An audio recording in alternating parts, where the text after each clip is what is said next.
Hello everyone, this is Kevin, your entrepreneur, and Uber is leaving another country, another market. They are leaving Denmark this time because of new regulations. Well, actually, they're not new regulations, let's be honest. They're old regulations. These are regulations that their taxi industry have had for years. Uber isn't complying with them because they're technically not a taxi service, or at least they haven't been defined as a taxi service yet. And as a result, Uber is leaving Denmark. Just Denmark. Now, in all fairness, in this particular case, according to The Guardian, a company spokesman, Kristen Elber, said on Tuesday Uber must take the consequence of the rules, which, among other things, will require cabs to be fitted with seat occupancy sensors, and fare meters. Yeah, look, I'm all for, fingerprinting and stuff, but the seat occupancy sensors, it's pretty easy. Hey, 3 people can fit in my car. If there's more than 3 people, well, get out. You're not coming with me. As far as the fare meters, don't they have upfront pricing? Don't they tell you upfront what the ride's going to cost, unlike the taxi industry, where it's like, oh, you start at $10, and then we're going to add $2 a mile.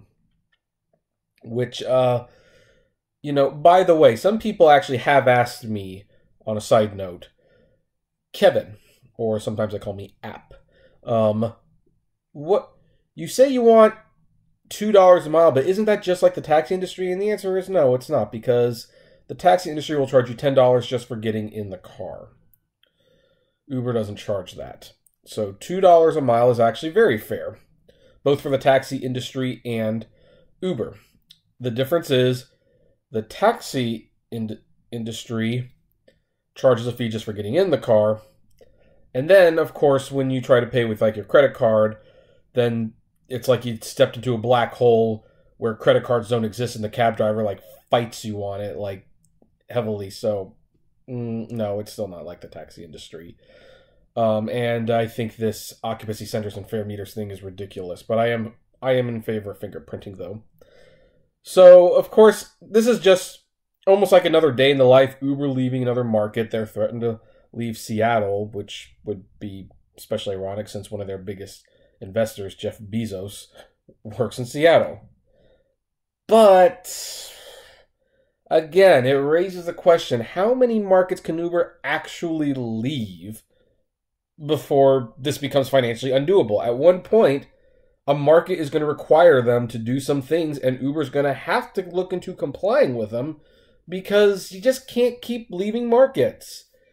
I mean, it's not feasible. And there are other app services that when Uber leaves, they come in, and these app services do comply with some of the laws. So Uber's not the only game in town anymore. They're far from it. So I don't know how many more times they can keep doing this.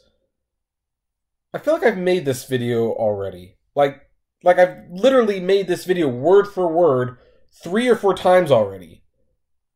Is Uber getting just that predictable that the news is getting stale?